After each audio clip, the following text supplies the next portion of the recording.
Mga kapatid, magandang hapon po sa inyo. Ayan, inatras abante ko lang itong Fortuner na to. Kasi ito po yung Fortuner na nanggaling pa ng Baguio City.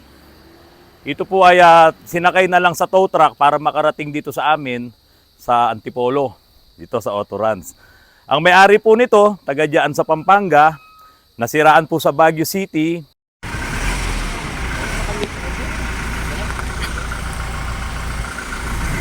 Natrikan kami mga puso. Tapos dinala sa isang shop doon. Dito na sa shop, ibababa na. Iiwan na natin to. Syempre, hindi kinaya, tapos dinala sa kasa. Pagdating po sa kasa, nagpalit ng 2 solenoid. Pero hindi po yun ang sira. Kaya, ang nangyari, lalong lumaki yung gastos ng may-ari. Ngayon, tumawag po sa atin, itong si Sir John Vincent, tumawag sa atin, at sabi ko, Sir, huwag nyo nang paandarin yan, or i-try na i-start, kasi meron naman do reverse, wala lang forward. Sabi ko, wag nyo na pong i-try start yan. Hayaan nyo na lang na ganun siya na hindi umaandar, ipatow nyo na dito sa amin, kung gusto mo.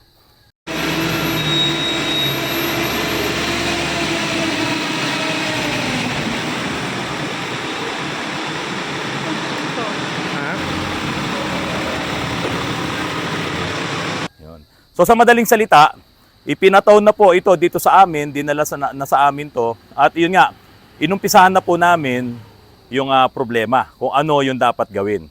Ngayon mga kapatid, bago ko simulan yung maiksing kwento nito, magpapaalala po ako sa inyo, kapag Fortuner, Hilux, Innova, Hi-Ace, mga kapatid, kapag yung ginagamit nyo, sabihin mo ng 2016 model pataas, kapag ginagamit nyo yan, automatic transmission, okay, biglang nawala ang kapit, no, nakadrive kayo, biglang nawala yung andar.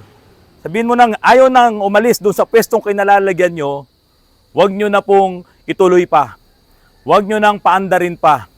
Or kahit itry mo, dadalin mo sa reverse, at baka mamaya na tsambahan lang, na huminto, mag-iisip kayo na baka nasira yung solenoid, baka nasira yung computer, baka may pumutok na fuse, ganyan po kadalasan eh. Baka may nagbara, o yan. Or yung fluid nyo baka nabawasan, hindi po, kahit mabawasan ng fluid nyo, hindi naman hihinto yun ng sudden. Hindi hinto yun ng biglaan lang. Okay, so ano pa yung pwedeng isipin nyo na kapag ginagamit nyo, yun nga, galing kayo sa Baguio, paakyat kayo ng Baguio City, papunta ng Baguio. Bigla na lang huminto, may video po yan, ipapakita ko sa inyo. Ngayon, hindi na talaga umandar. So pinataw nila, dinala doon sa talyer doon, ay hindi naman nakaya, dinala nga sa kasa. Okay, ito na yon. Huwag nyo nang itry na paandarin pa ng matagal, kasi matutulad po kayo doon sa isang doktor na naging customer ko dito, nung pyesa na yon, at iyon po ay nagkadurog-durog doon sa loob ng transmission. So dahil sa nagkadurog-durog na yung pyesa na yon, umikot-ikot doon, sinira talaga yung loob ng transmission, at kahit na i-rebuild ko pa, palitan ko pa yung piyesang mga nasira, hindi na rin po magiging maayos dahil talagang na-damage yung loob ng transmission. Pati yung valve body nagbara-bara sa dami ng mga ribaba. Ngayon, ano po yung nasisira na madalas? Papakita ko sa inyo yan. Yung mga ganitong sasakyan, sa dami na po ng nagawa namin, pati yung kaibigan kong mekaniko dyan sa Santo Tomas, Batangas, nung isang araw lang, meron din siyang ipino sa FB na iyon din yung sira. Hindi lang isang beses siya nag-post noon, marami na rin po. Ako, palaging yun din yung na-encounter ko, na yung umaandar ka, biglang huminto. Ako, mga kapatid, huwag nyo nang itry na paandarin. Ito po yung nasisirang pyesa. Ayan, kalawang na nga po ito eh. Ito, kaya doon pa sa doktor, natanggal talaga yun nandito, hanggang sa nagkadurog-durog doon sa loob ng kanyang transmission. So may pagkakataon po, naangat na siya, pero umaandar pa. Paano yun? Ito po, pakita ko sa inyo. Ito naman po, ito, yung nasira dito. So, may pagkakataon pa to na umaandar pa siya kasi napipigil pa niya yung mga lining. Ito po. Itong mga lining na to, nandoon pa, nakakabit pa kasi hindi pa siya totally tanggal. Ayan. So, siguro, yung andar niya na papunta na siya ng Baguio, kalas na yan. Nakabuka na yan. Kaya lang, hindi pa totally nakatulad nito, na talagang wala na, sira na. So, nagamit pa niya, nakaakyat siya hanggang doon sa mataas na bahagi na ng Baguio, Baguio City, pero bumigay na ito. Ngayon, bakit ko sinasabi na huwag nyo nang paandarin kapag halimbawa biglang huminto? Kasi ito nga po yun. Kaya naman siya huminto, ito yung forward clutch. Ito yung pag nag-engage, pagaganahin niya na lahat yung nandoon sa transmission mo. Yan. Iba naman yung sa reverse. Okay, so pag nag-engage na to, gagana na yung forward clutch mo. Kaya kung biglang umaandar ka, nawala yung gana, nawala yung andar, kasi nga, nasira itong forward clutch mo. Sunog po, ayan o. Nyo, maitim lahat o. Bakit nasunog? Iyon nga po. Hindi pa siya totally tanggal, pero mararamdaman nyo, nagbago na yung takbo. Hindi pa siya totally nag-collapse dito. Ayan. Kaya nga nakahinang pa siya eh. May portion pa dyan. Okay. So, umaandar pa yan. Nagagamit mo pa. Kaya lang, nung sumobra na yung laki ng buka, hindi na umandar. Nawala na yung drive. Nawala na lahat yung forward. Ang natira lang yung reverse. Ngayon, kung gagamitin nyo pa to, at matutulad kayo dito sa isa, parehas po yan, no? Parehas yan. Okay? Ngayon, matutulad dito na talagang nadurog ito. Humiwalay na kasi ito eh. Eh dahil sa pinaikot-ikot pa, pinaandar pa yung makina, nadurog. Yun ngayon, yung mga nagribaba na humalo doon sa loob ng transmission. So ang nangyari, nung una nagpalit kami ng surplus, hindi nag-work. So ang sabi ni Doc, yung may-ari ng isang Fortuner na tinowed din, dinala dito sa amin, palit na lang siya ng bagong transmission. Kung nag-work yung unang surplus na binili namin, ade wala na sanang problema. Kaya lang, dahil sa doktor po siya, mas madalas yung kanyang emergency. Hindi katulad natin. Okay lang, masira dyan, iwanan mo. Siya ay surgeon, mas madalas yung kanyang emergency, halos araw-araw, hindi siya pwedeng mag-rely sa surplus. Kaya bumili po siya ng brand new. So ito ang madalas nasisira sa mga ganitong modelo ng sasakyan. 2016, 2017, pataas yung mga automatic transmission. So sabi ko nga kay paring Menard, nag-comment ako dun sa vlog niya, ang dami na nito, na ganito yung problema. Hindi pa to masasabing pwedeng i-recall na. Di ba? Kasi ang dami namang nabentang ganitong sasakyan. Ngayon, hindi lang 3, 4, 5 ang nagawa namin. Ang dami na. Dapat sa ibang bansa, recall na to eh. Kaya lang, hindi ko alam dito sa Pilipinas kung bakit hindi. Modelo pa naman to. No? 2017 yata ito o 2018. Modelo pa po ito pero bumigay na. Hindi pa naman ganun kalaki din yung kanyang odo. Yung kanyang tinakbong kilometro or milyahe. Pero bumigay na. Kung ang Fortuner nyo, ang Innova nyo, ang Hilux nyo, ang Hi-Ace nyo na katulad ng transmission nito, ng makina nitong mga Fortuner na to, at automatic, halimbawa, automatic po ang pinag-uusapan umaandar kayo, bigla na lang nawala yung forward at reverse na lang naiwan, huwag nyo nang paandarin pa yan or i-start man lang ang makina. Kasi pag in-start nyo makina, umiikot to eh. Hihinto lang naman to kung naka-drive kayo at nakapreno. Pero pag naka-start ang makina, ikot lang ng ikot to. Ayan, ikot siya. Kaya nga po lagi nating sinasabi nasa neutral kayo, nasa traffic kayo, neutral kayo. Tapos may problema na palang ganito, yung inyong clutch drum. Siyempre, ikot ng ikot yan. Ngayon, kung naka-engage to, nakapreno kayo, hinto yan.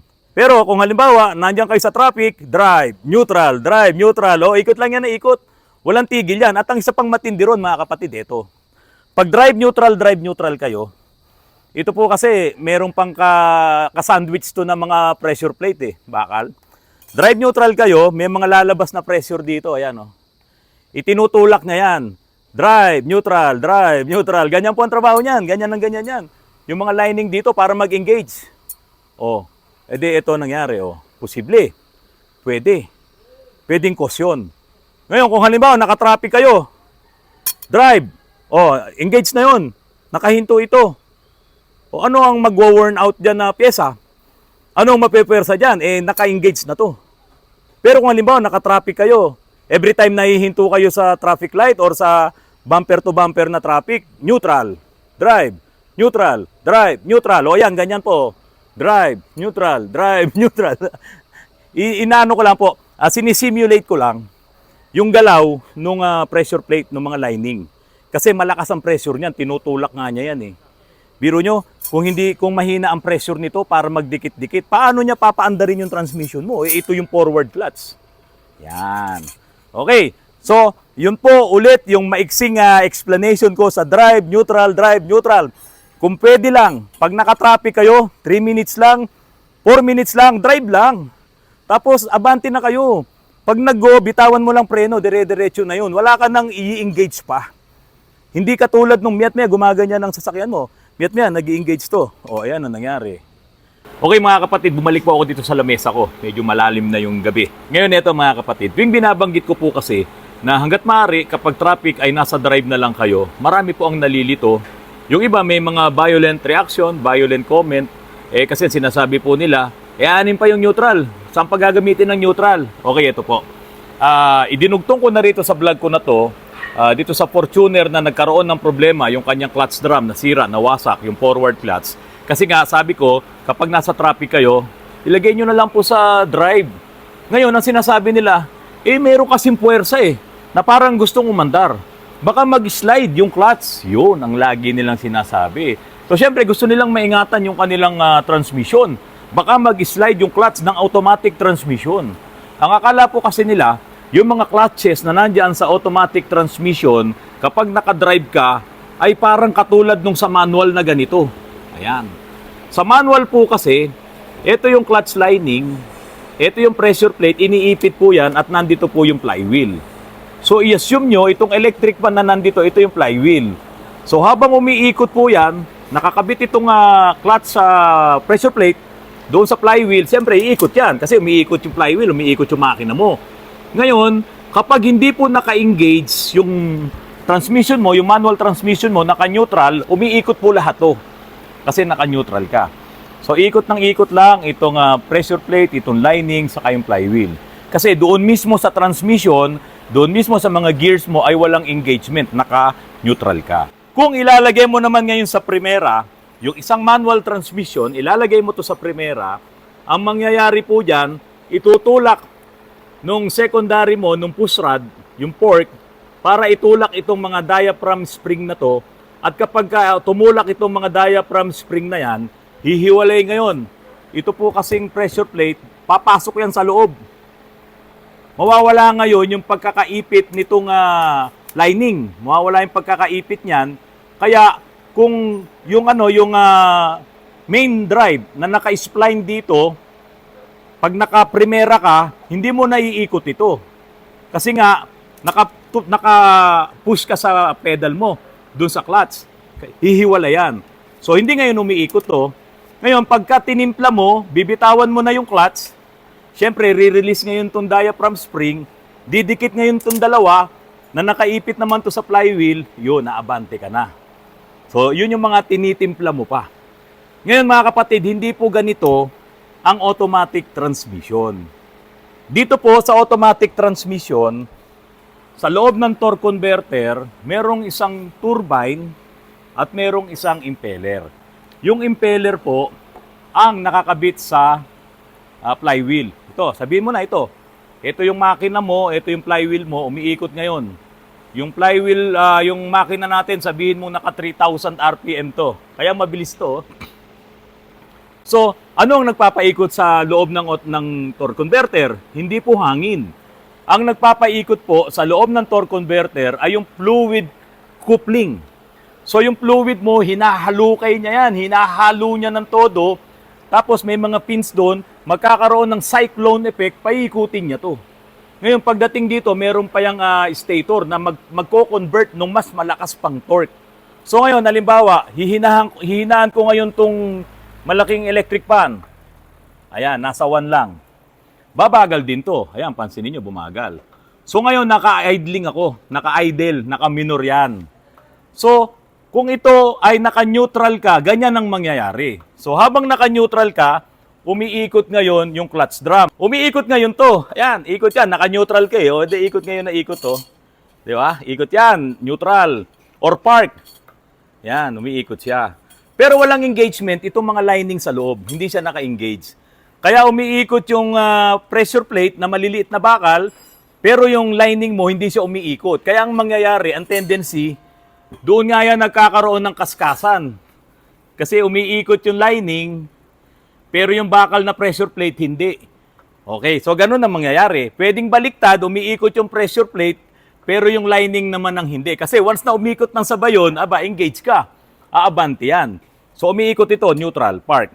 Ngayon, pag in-engage mo po yung drive at nakapreno ka, hinto ito. Halimbawa, naka-neutral ka, naka-park. Nilagay mo ngayon sa drive, nakapreno ka, hinto ito. Hinto rin to siyempre. Kasi magkakabit yan eh. Ito yung turbine eh. So nakahinto ito. Ayan. Ngayon, pag binitawan mo yung preno, okay, iikot yan, iikot din to. Naka-engage ka yung drive, abanti ka na. Ayan. Ngayon, pag namreno ka ulit, ihinto ulit yan, ihinto rin to. Ito rin to. Ngayon, pag binitawan mo yung preno, okay, andar to. So, yun po yung sinasabi natin, na kapag nakadrive ka, at namreno ka, hihinto itong turbine, hihinto itong input shaft, hihinto na po lahat, hanggang dun sa gulong mo, hanggang dun sa propeller. Nakahinto yan. Kaya walang nagkakaskasan. Ngayon, ang sinasabi nila, parang merong gustong umabante. Ito nga po yun, yung fluid na nagpapaikot dito. Yan. Ikot yung fluid na ganyan. So, the more na bumibilis ang RPM mo, yan, lalakas ko to, yung electric pa natin. Bumilis na to, nag-number 3 na, bumilis na rin po ito. So, the more na bumibilis ang ikot ng makina mo, bumibilis yung impeller, pupunta dun sa turbine, tapos may torque pa, torque converter, yung stator, bumibilis to. Mabilis din ngayon to, pero naka-engage.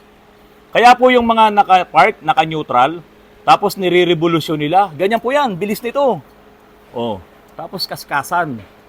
Ngayon, kung maganda ang fluid nyo, walang problema, kaya lagi kayong magpapalit ng fluid. Kaya nga po, meron akong vlog eh. Huwag nyo nang sundin yung manual pagdating sa pagpapalit ng automatic transmission fluid.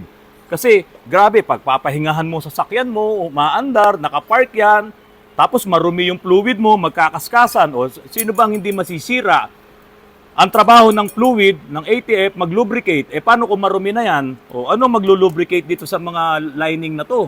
Kung marumi na fluid mo, kung hindi na siya magandang lubricants. So masisira talaga ang inyong automatic transmission. So, pag sinabi nyo, sir, nakadrive ako, parang gustong umandar, baka mapudpud yung lining ko, wala. Wala po silang physical connection. Yung fluid coupling po ang nagpapaikot dito sa transmission mo. Magkakaroon lang sila ng physical connection kapag ka po gumana na yung lock-up clutch. Magiging aswan sila kasi maglalak ngayon. May clutch po kasi sa loob ng torque converter. Maglalak ngayon yon. So mga kapatid, huwag kayong matakot na kapag kayo ay nasa traffic nakadrive. Kasi mas maiingatan nyo po ang inyong automatic transmission. Ngayon, neutral, drive, neutral, ito po nangyayari. Ayan, kasi merong pressure yan eh. Tinutulak yan ganun para magdikit-dikit ito. Ayan. Kasi pag hindi ito dumikit ng todo, pag mahina ang pressure, siyempre, i-slide yan. Kaya kailangan palaging malakas yung pressure na yun, mga kapatid. Ngayon, dahil sa miyat maya mo ginagawa, drive, neutral, hindi nga lang ito pwede mo sirain, pati yung solenoid eh. Kaya nga po yung pinagdala nito sa Baguio, 2 solenoid kaagad ang pinalitan. Hindi naman yun yung problema, ito. Kasi bumigay na. Okay mga kapatid, sana po nakatulong na muli itong aking vlog tungkol dito sa automatic transmission. Mapa Toyota yan, mapa Isuzu yan, lahat po pare-parehas yan ng operations, yung mga automatic transmission na yan. Yun nga lang, itong sa Toyota na to, marami na tayong nagawa. Masasabi ko po na medyo mahina itong pyesa na to diyan sa mga transmission ng mga Toyota. Ang dami ko na po dito. Yung iba dinadala ng customer. Yung iba sa mga vlogs ng ibang mga mekaniko, talaga namang naipapakita nila to. So medyo mahina talaga. Kaya ingatan nyo. Hanggat maaari, iwasan nyo na yung drive, neutral, kasi ganyan yan. Miyat maya yan. Kung gagawin nyo. Pero kung nakatraffic kayo, ilagay mo lang sa drive, sabihin mo nang nangawit ang paa mo, mamimili ka.